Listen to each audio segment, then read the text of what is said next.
What is up, everybody? Welcome to the Go Lead Everything podcast. On today's show, we get the opportunity to hear from a financial educator who is fiercely committed to equipping and empowering people with the information and resources to thrive across all facets of life.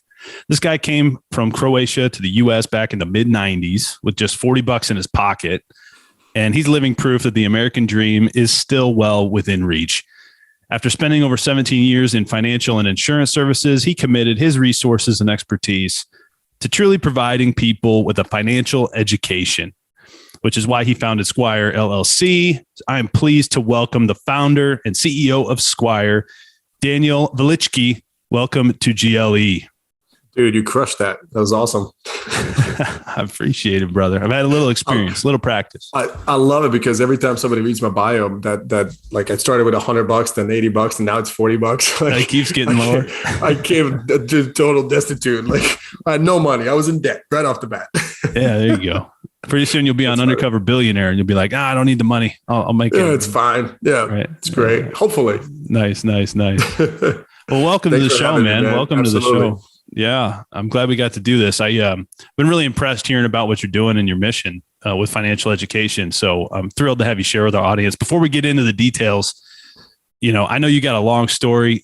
Go ahead and give us the quick, 180-foot view of what all Danijel has done to get to where he is today.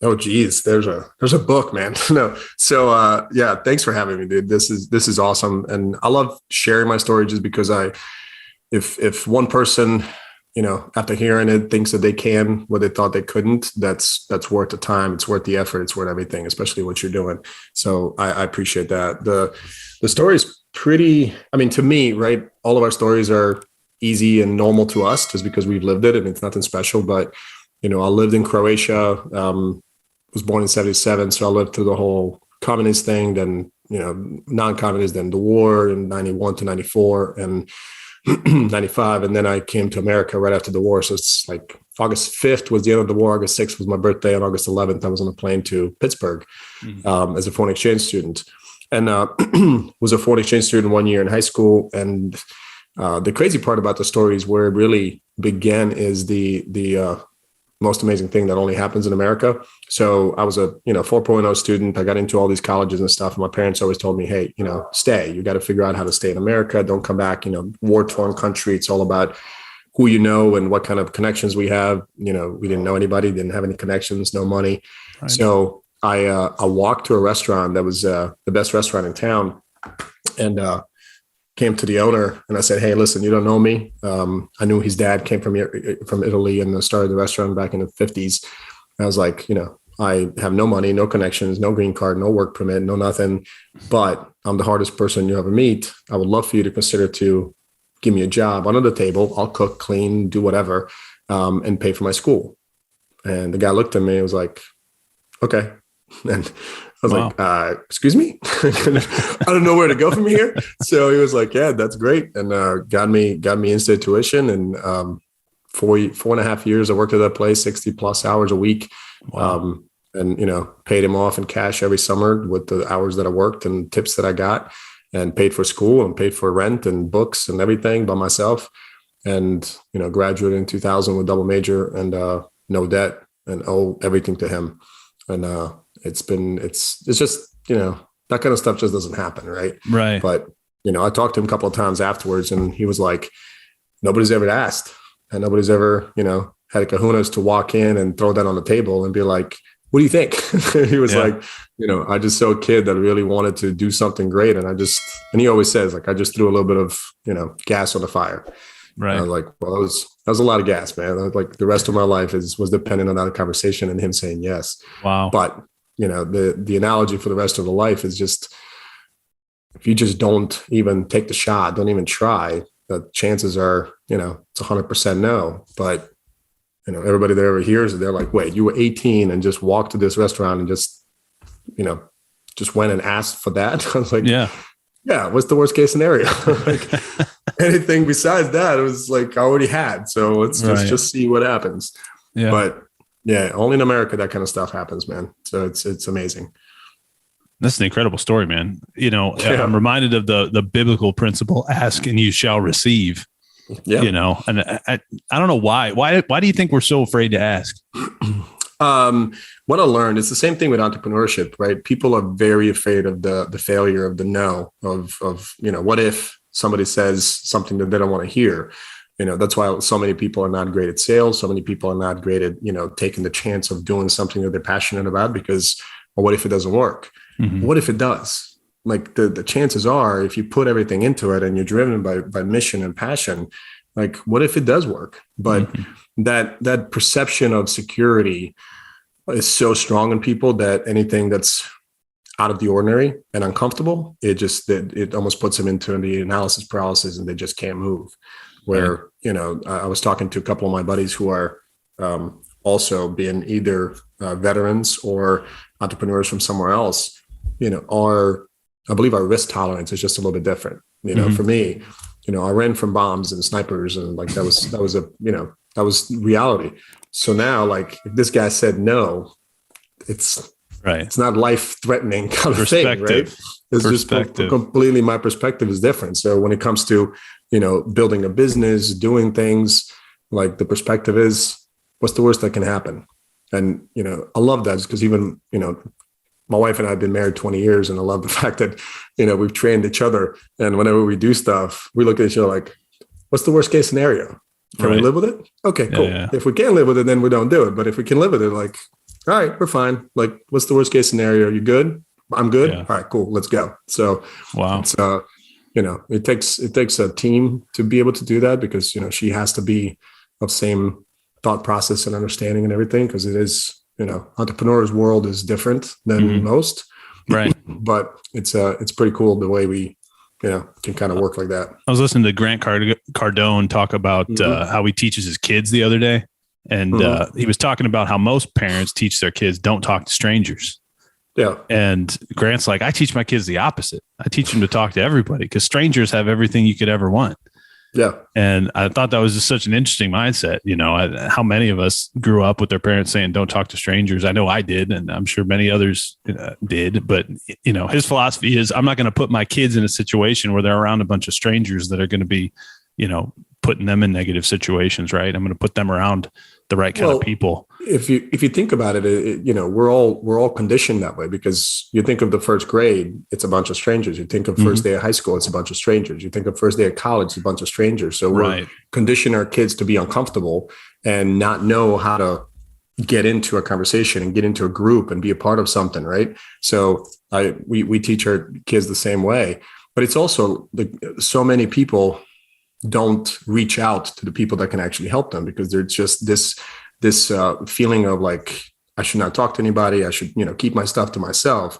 I'll tell people, man, I'm yelling my mission from the rooftops because how do I know that I'm somebody that might not hear me that can open a door that I would never be able to open or that is as passionate and that can propel me forward. Right. But nobody knows that if I keep it to myself. It was funny. I was on a panel. This was years ago. I was on the panel as like successful entrepreneurs and stuff. There was 4 of us and we're talking for a couple hours and then it was lunch. So mind you, we're talking systems, processes, education, success, failure, best practices and everything. We're at lunch and there's 4 of us at a big 10 top table and just 4 of us. Nobody comes. The whole we're in the same gala, same area as everybody else. And so nobody comes talks to us. So we get back on a panel afterwards. And I was like, I'm pretty candid. And I was like, you people are so stupid. Like you paid to be here. You have 4 speakers that are spending time to tell you, to give you, to empower you with as much information that we can. Right. And then you had an opportunity to sit next to us for an hour. And not one person took the step to come down and go, hey, can I sit down and be able to have one-on-one conversations?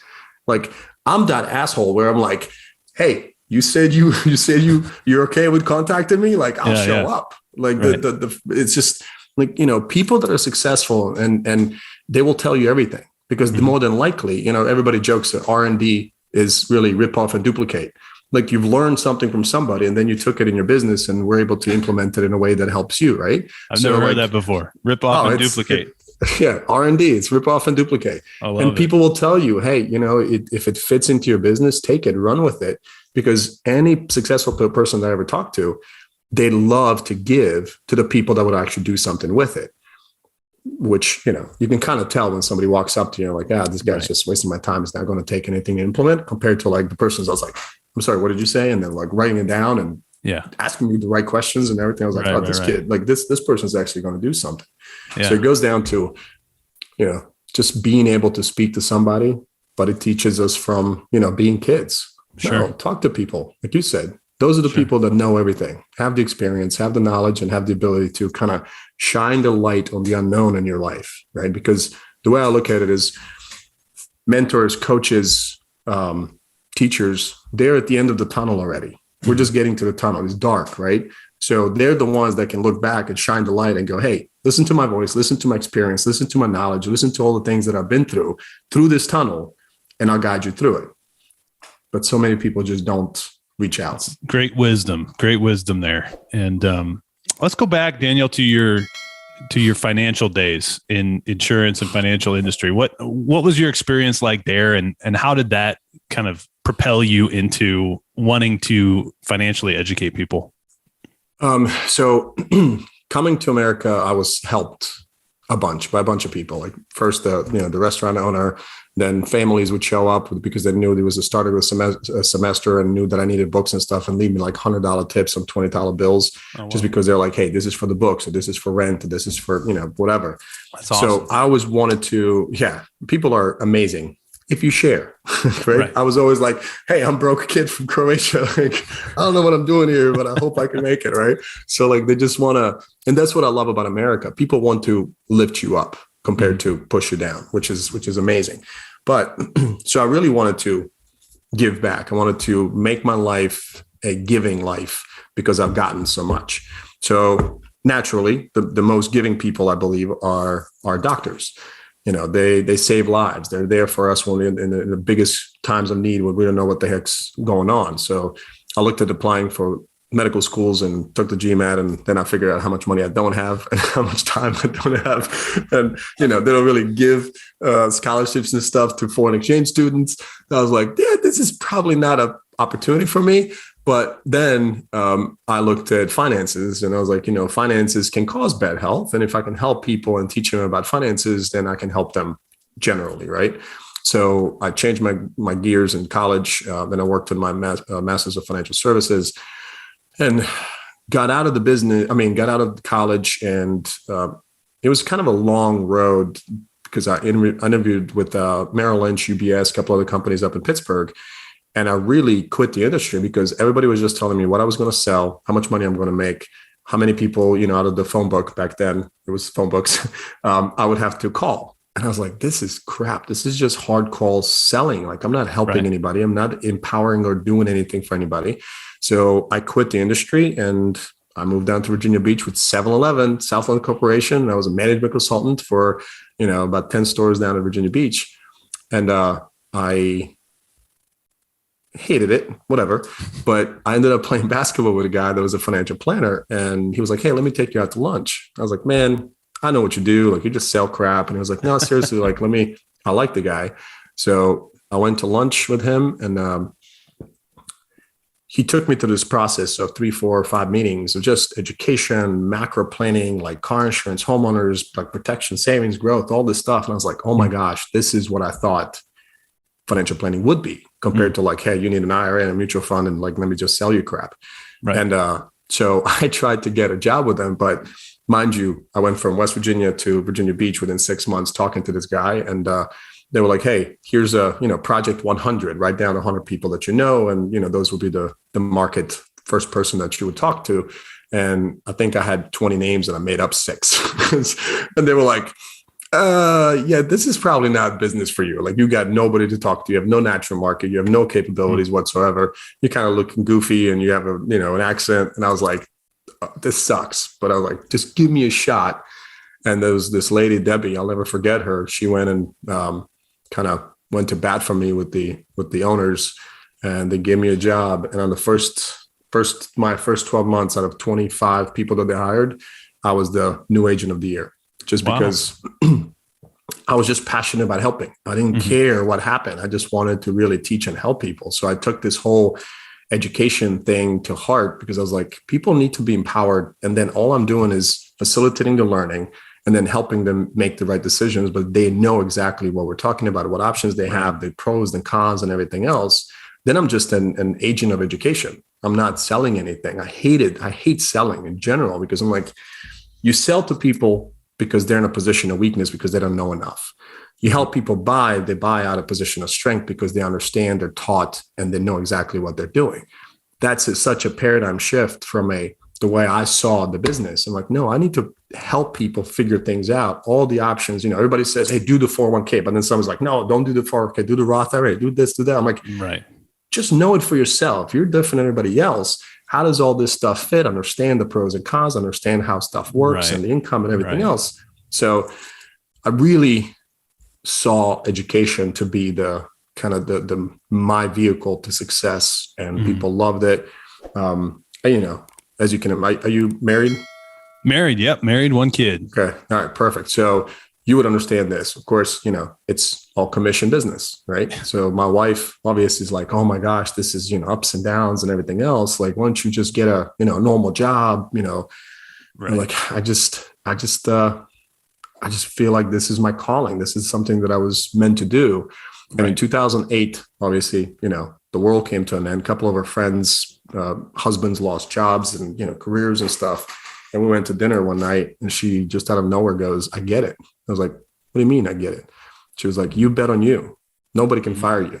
You are great at what you do. You teach people. And my business grew like 80% that year just because I was the one that was teaching everybody about everything. And this was just one of those things that I was like, this can happen. It will happen. We just don't know when.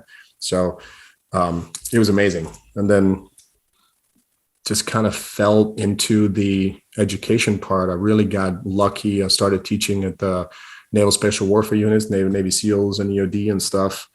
And just felt like there was not enough true empowerment education out there from a standpoint of financial literacy. And then in 2017, I started writing curriculum for a business that now is Sqwire. That's complete empowerment platform, online, everything, so that people can go in and really learn everything they need to learn, not being sold by anybody. There's no products, none of that stuff. And we got lucky. Last year, we won a contract with U.S. Air Force. Wow. So we do financial wellness for all of them. It's a 5-year contract, and then a couple other big companies and things that we're working on. So it's been kind of a dream come true from like building something that I saw as a big need to seeing it really used the way I saw it used. I love. So it's been pretty cool. I want to go back to a point you made because I think it's super important. You replaced selling with helping, and that's something that I've been thinking about a lot. And I feel like selling just has this negative connotation. But when you're thinking of it like that, when you're truly, genuinely from your heart, just looking to help people, there's nothing weird or sleazy. You think about the used car salesman that everyone thinks about when they hear, sales, right? Like good salespeople, they just are helping people. And, we're selling all the time in everything we do. And I don't think many people have that perspective either, is that, as you go about your daily life, everyone's selling or helping other people all the time. Yeah. Right. It's just, it's definitely, something that's been seen as a bad thing. But when you think about it, salespeople usually have products that fix problems.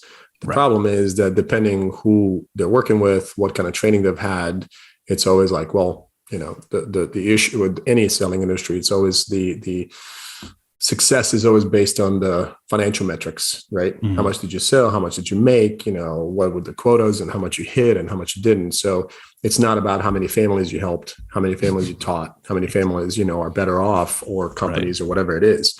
So for me, it's always, I tell people that I coach, I'm like, listen, I don't know if somebody's a millionaire or 50 grand in debt when I meet them. That has no consequence to my process and education and outcome that they're going to get. I can't control whether they have stuff, they don't have stuff, but I can control the fact that my heart is all about teaching them putting in a position of understanding, empowerment, that they feel like they're in strength and know exactly what they need to do. Mm-hmm. So whether it's getting out of debt or putting away money into places that make sense for them and help them on taxes, liquidity, whatever it is, like I'm responsible for my part. All the other stuff, it's consequence of my part. So, I never know. And that's the beauty of it, is that I really don't care. It really has no bearing on my passion for the process. Mm-hmm. And then whatever comes out of it, comes out of it. And, whenever I started really only caring about their benefit, not mine, my business blew up, because I'm like, I don't really care what happens. It's just the fact that I know that I can teach and I can impact their life. And then everything else, if they want to do everything or nothing, it's fine. I'm okay. I can sleep at night because I know I did what I needed to do. And then everything else is just a consequence of that. So when you think about sales, whether it's a program, whether it's a widget, whether it's whatever, I always think of it as like, what does it fix? What is the problem? What is the issue that people are having? And how can you make their life better, more efficient, save more time, do whatever? That's what you should be focusing on, not how many widgets you're going to sell. Right. It's how many opportunities of loss are you going to mitigate and give them whatever their, thing is, whether it's time or more money or profitability, efficiency, effectiveness, whatever.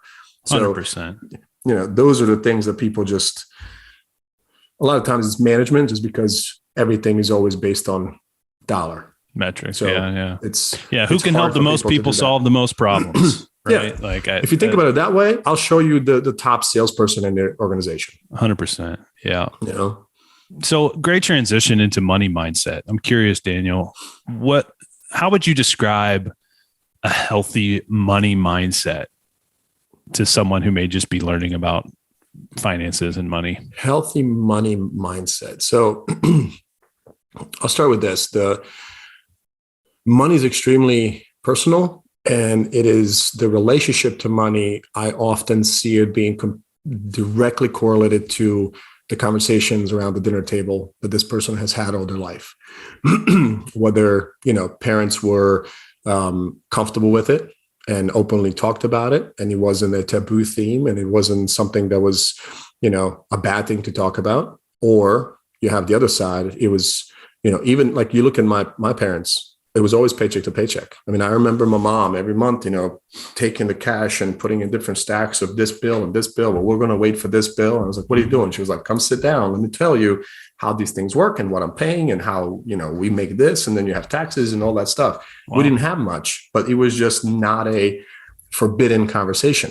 Right. And for me, money was not a bad thing. It wasn't this like, oh my gosh, you never ask questions, you never talk about it, family and all that stuff. I'm like, oh great, what do you make? What do you get?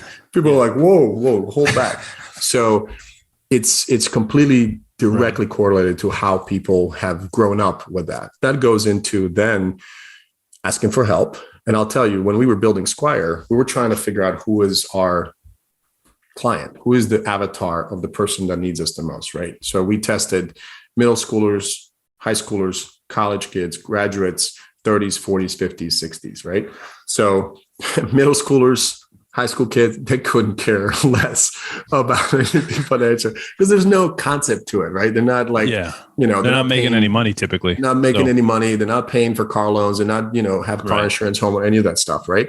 And then college students, some, and that was very directly like, oh, my dad always talked to me about that. Or they took me to the bank and they showed me the car loan that they bought me and how much how much interest works and all that shit. So it was like, all right, it was an engaged conversation at the household. Then college graduates were like, holy shit, we have no idea what the fuck we're doing. It's like, I started a new job. I have to sign for this apartment and last month rent and credit. And then I have to buy car insurance. And I have this, W-4 that I have to fill out, or 9 or whatever the heck it is on taxes. And I got this handbook at work that had this 401k and dental and life and like all this crap, right? So they are completely confused with so many, like it's coming out of a fire hose, right? So many decisions in such a short amount of time, and somehow you're supposed to know what the heck you're doing. So they are usually like, we need it.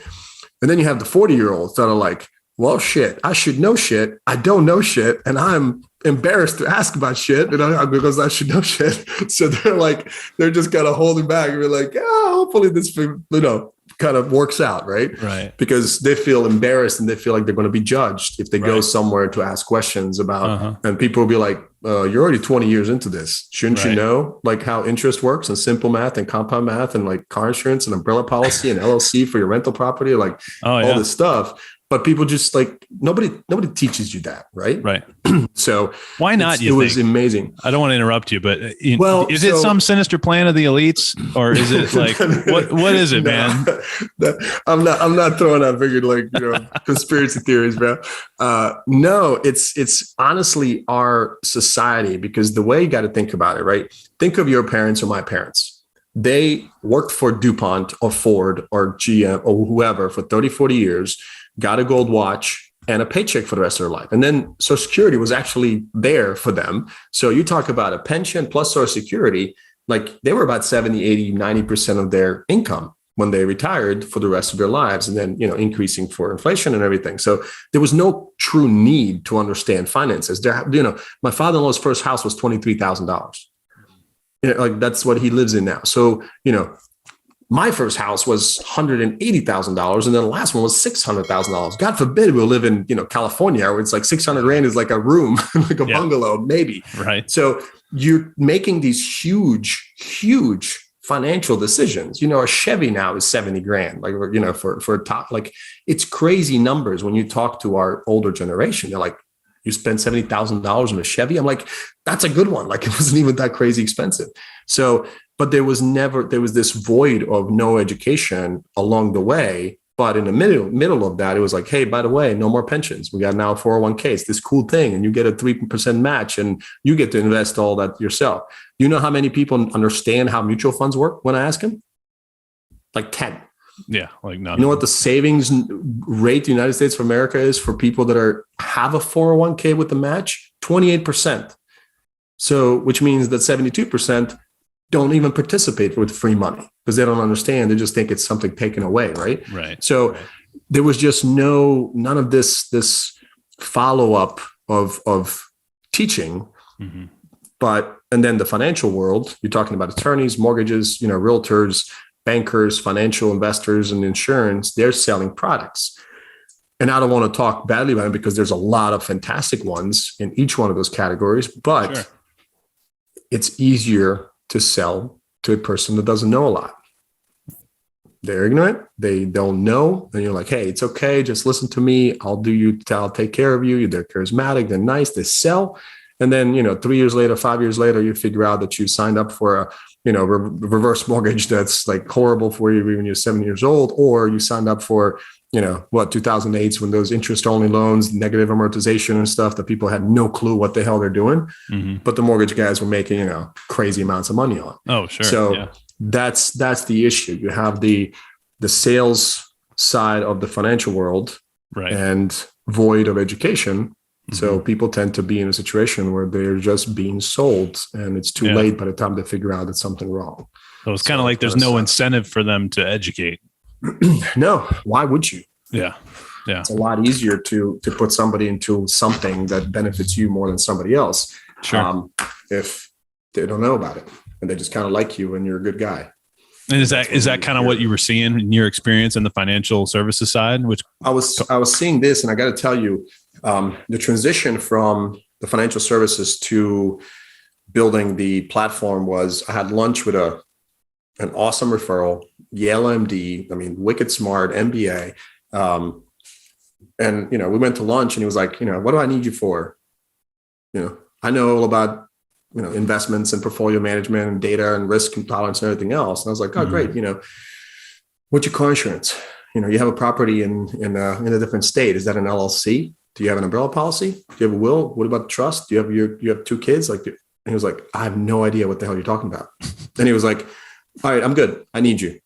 And I was like, this guy is probably one of the smartest people I talked to. And he had no freaking clue about 80% of the conversation. He thought it was a conversation about investments, about stocks and bonds and whatever else. Wow. I'm like, that doesn't matter. Whether you make a little bit of money or lose a little bit of money has no impact on the rest of your life. But you get, something happens at that rental property and somebody sues you. It's not an LLC. You don't have an umbrella policy. Your homeowners is 300 grand to sue you for $1 million. Guess what? $700,000 coming out of your ass. Mm-hmm. But you never thought about it.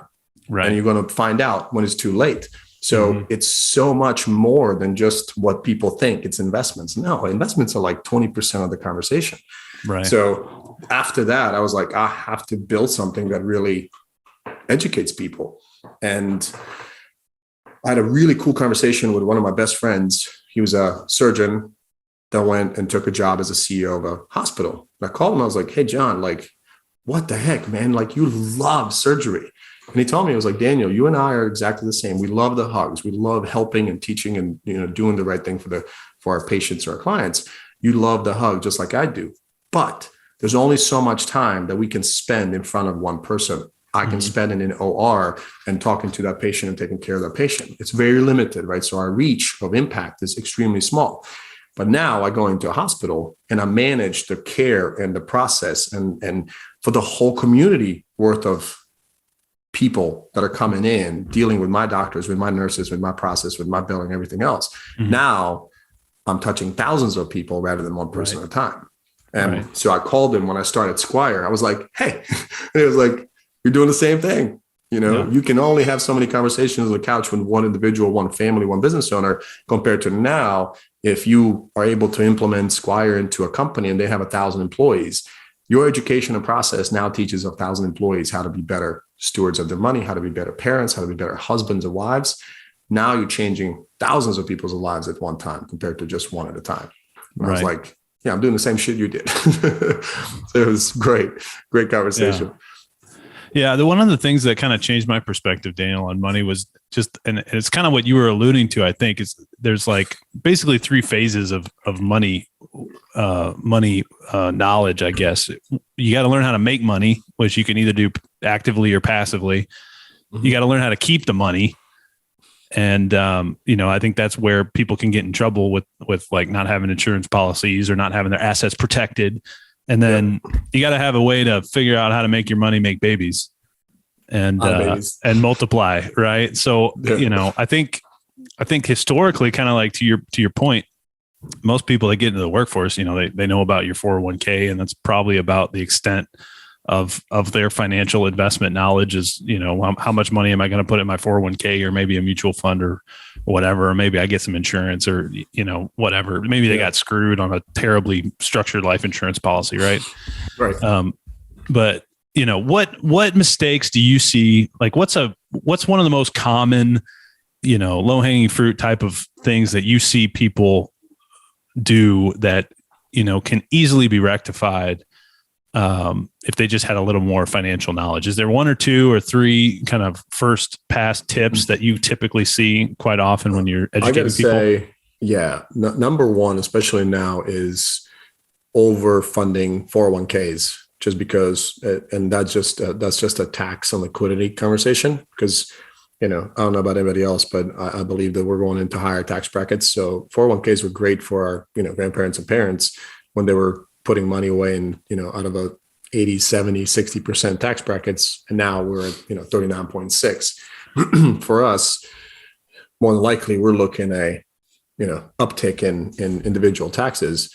So what you're doing is you're saying, hey, IRS, I don't want to pay taxes now when they're low, and I have kids and I have a house mortgage and maybe a business. So I have, effective low tax bracket, a lot of deductions.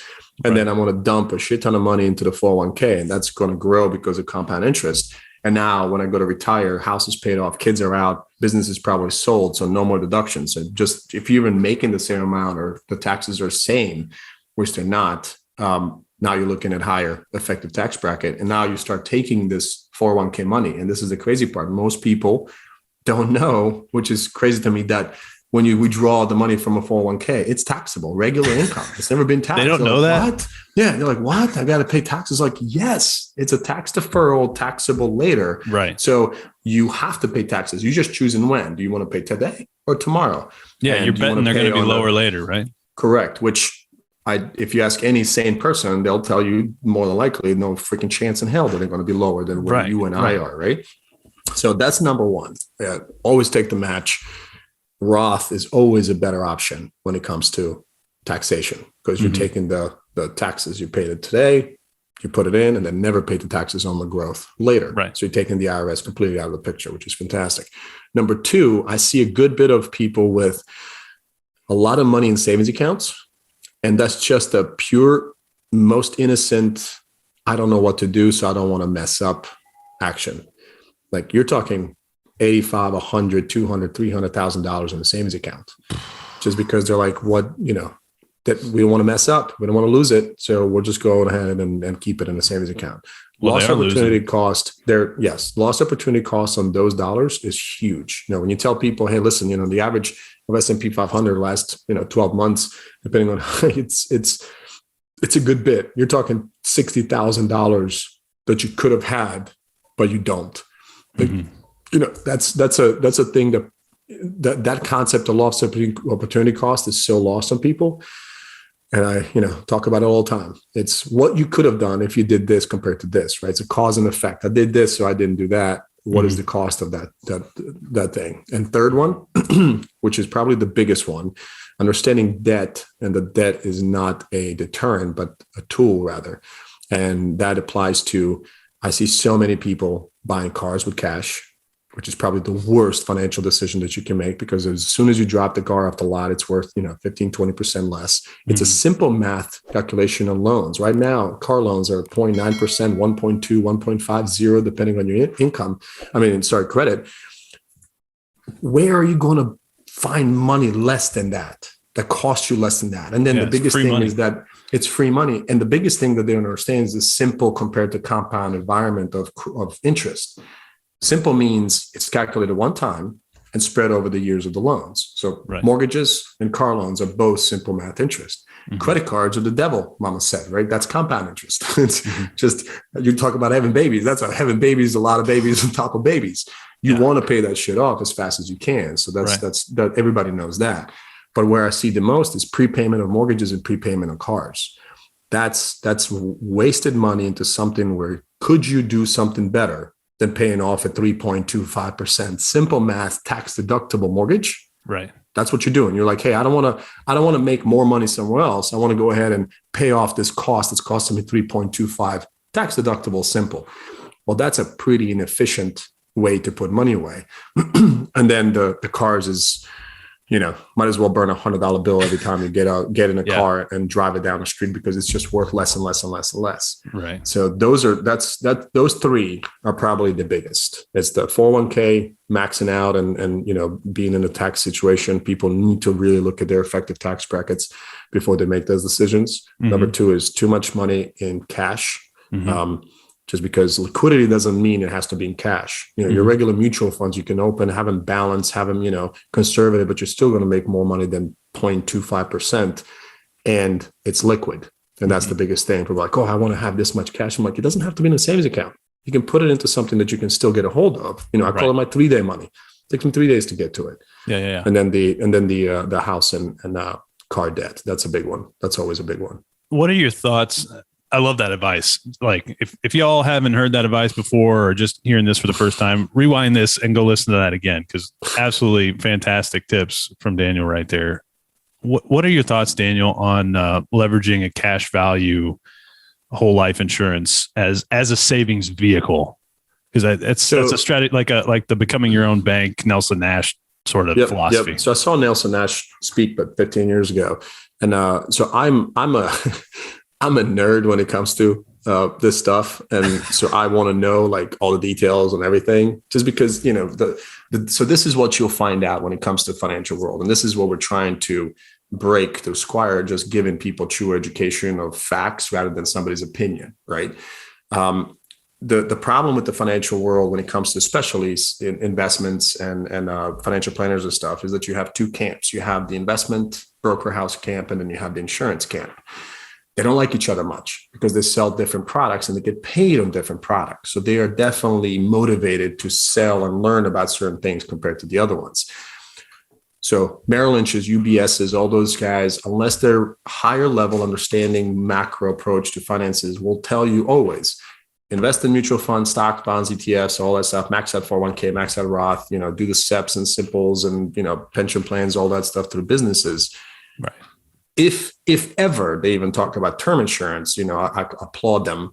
And, God forbid, run away from any cash value policy. It's the devil. It's the worst thing ever, whatever. Yeah. But then you have Dave Ramsey's of the world. Absolutely.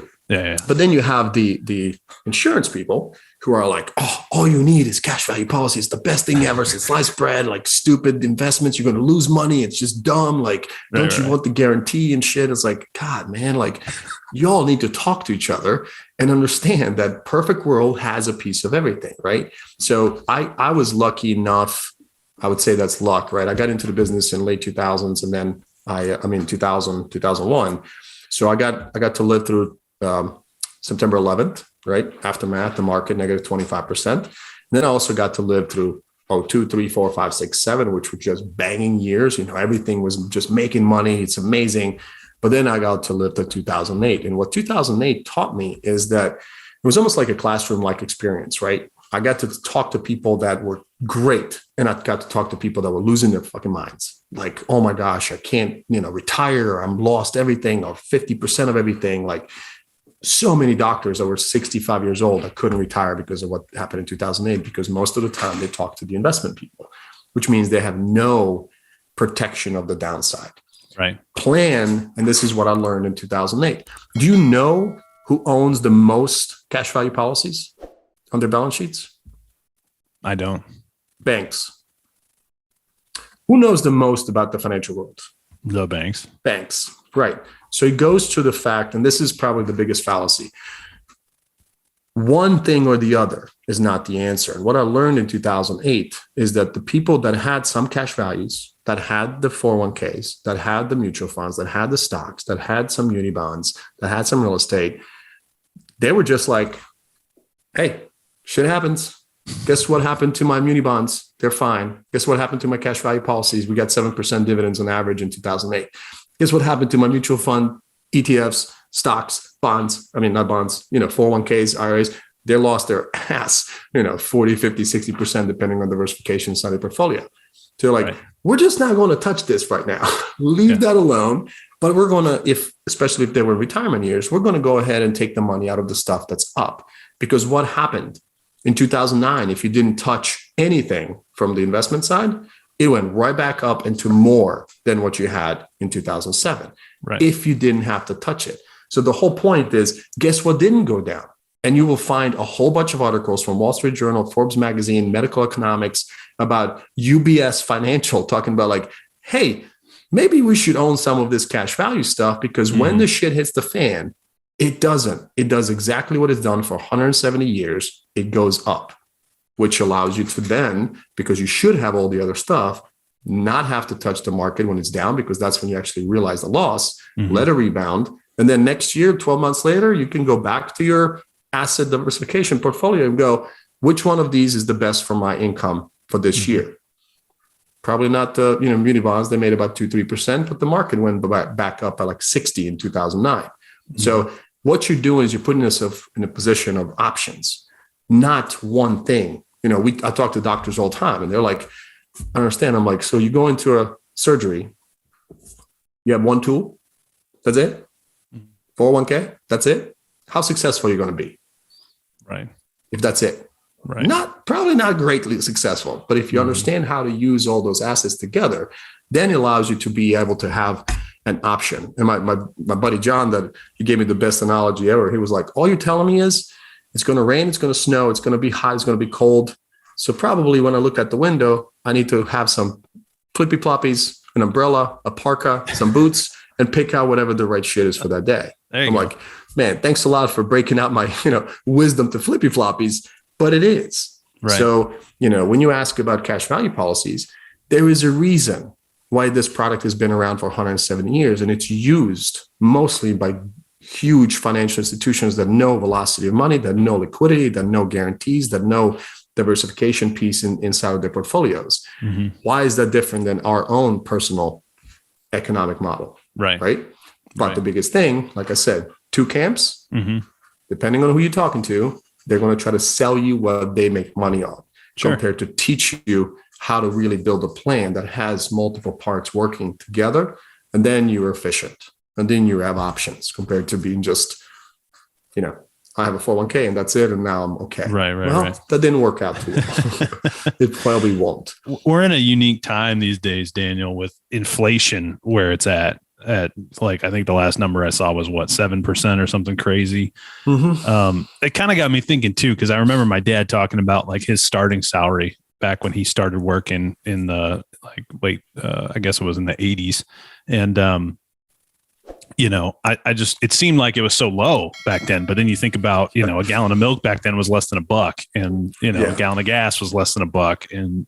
And like, you start to think about how inflation factors into how much money we're really making. And, you talk about an $80,000 Chevy, right? And if you factor in inflation and all that stuff, it's wild.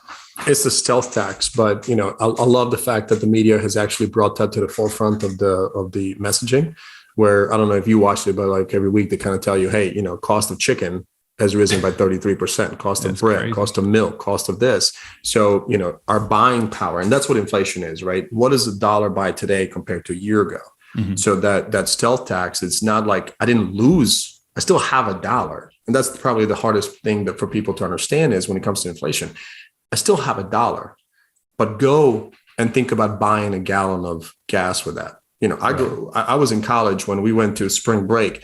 I tanked at 77 cents in Georgia on the way to Florida, Daytona, nice. Whatever.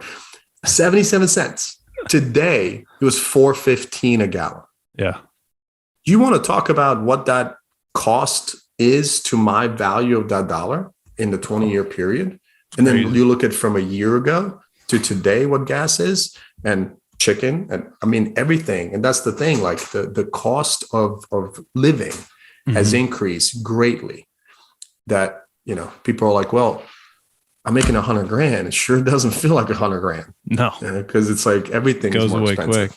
Quick. So what, like, as we're thinking about retirement planning, what I feel that there's quite a few people that are getting near retirement or close to retirement, and they're sitting here going, shoot, I probably don't have what I need to have to sustain this type of inflation and still live the lifestyle I was planning. How do you plan for that? And this will be my last question before we get into the kind of the closeout, because I know you're going to run here in a few minutes, but what do people do to prepare for inflation? That's almost impossible to prepare for because it's so dependent on economic times, COVID. I mean, that's our supply chain has broken down through all this stuff because people are not coming to work because they're sick. I mean, that's the truth. How many ships are out there, just floating because they don't want to come and dock and deliver the goods from all over the place. So the supply chain is definitely hitting us hard. So anytime that there's, a supply, it's a basic economic supply and demand. If you don't have the supply and demand continues to grow, the price goes up, obviously. So it's nothing unheard of or nothing outside of the basic economics principles. But you're going to see people working longer. You're going to see people not doing what they thought they were going to do. You're going to see people, the value of homes, and I've seen this already, the value of homes has skyrocketed. Older people are going, listen, this shit was worth 200. Now it's worth 400. That can supplement what we didn't save or potentially lost or the inflation. So why don't we go ahead and take advantage of that or rent a little place that, me and my wife can live in, a 2-bedroom at $1,200 a month, and take the $400,000 and do something with it. So we started seeing that a lot. So, the beauty of economies that where one goes, something gives, right? So like you saw, inflation is up, things are growing, but then the market is crushing it, right? So if you have any kind of an account, it's grown a lot over the last couple of years. And then, if you do have a house and you've been in a house for a while, I mean, ask anybody around you if they've been in a house for 20, 30 years, if they even thought that they would be worth half of what they're really worth now. And, getting 10 offers with 10, 20, 30, $50,000 over the asking price. So that's the give, right? So just being able to look at like, hey, it's not always gloom and doom. It's like, there's spots of light all over the place if you just focus on the right stuff, right? So there's definitely a give in this economy and this kind of setup.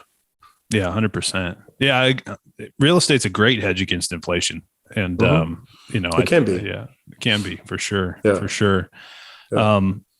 Danijel, a question I love to ask all my guests. It's been a pleasure having you. I can tell you're a guy who has a lot of wisdom, a lot of experience, and I appreciate you coming on. When I started this podcast, one of the perspectives that helped me get the motivation was the thought of how cool it would be to be able to watch my great grandpa or, one of my ancestors having conversations like this with cool people from the past. And, with that perspective in mind, and just thinking now that we do have that technology, instead of just having one picture of my great great grandpa, right?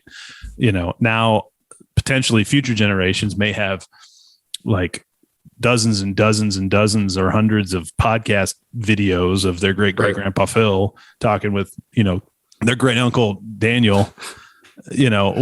What would you want to leave those generations with? If you had to, 1, 2, 3 pieces of advice, what would you leave to the next generation if you could talk to them today? That's easy. The biggest thing that I've learned in this life, when I was considering coming to America and then made it, and I'll tell you, it was the hardest conversation I ever had. My parents always told me, hey, go, you gotta fight for your life, go stay and figure out a way to stay in America. So I came home and I was like, hey, I found a way. I got enrolled in college. I got a place. The guy's taking care of it. And my parents looked at me and said, we don't want you to go. We miss you. We love you. We missed you this last year. It was really a hard thing to do. I went to visit a friend in Austria, walked around Vienna for like 3 or 4 days and came home and I said, Mom, Dad, I just can't live with what if. What if I do well? What if this works out? What if, it was hard work, right? And that what if has guided me through life in so many ways to, business. And, we bought a CrossFit gym that was just greatest thing for our family. So, starting Sqwire, it was always, I'm drawn to it. I'm passionate about it. I have an idea. I know how to do it. But like I said before, when we talked, a lot of people just don't have the kahunas to go and do something like that. So to any of my future generations, just don't live with a what if. Like, take a chance, do it. And you will never, ever. And I talked to, I lost my dad in 2014. And one of the last conversations we had, he told me, it was like, and this is a known thing. I've read it many times, but listening to it, coming from the mouth of my father, he was like, son, I never, ever regretted things I did. I only always regret things that I didn't do. I wish I would have done. And that to me is just a guiding light to be like, hey, what's the worst that can happen? Can we work? Can we live with the worst case scenario? Yeah. Okay. So let's go. Like I just would hate for any of my generations in the future to not experience the best out of life, because the best doesn't happen in secure, darkness of your bedroom. It happens out there on the street, talking to people, learning and taking chances. That's the beauty of life. Right. So what if is just not something that will stop me from not doing something. So if any of my future generations get to hear this, just go and live, like try, and you will never, ever worry about, I failed. Yeah, but you picked yourself up and did something else and you learn. And that's what I constantly teach my kids. You never fail. You either succeed or you learn, and then you're better and smarter and wiser to go next time. I feel like that's lost in so many people. Woo. That's amazing, man. I love it. I love it, Daniel. Great stuff. Y'all go follow Daniel. His website's GetSqwire, SQWIRE.com, GetSqwire.com. You can find him on LinkedIn, Danijel Velicki, DANIJEL VELICKI, and at Sqwire Life, SQWIRE LIFE on Facebook and Instagram. Daniel, it's been a pleasure, brother. I appreciate you coming on the show. Yeah, I appreciate the time. Great questions. This was great. I appreciate it, man. All right. Take care, man.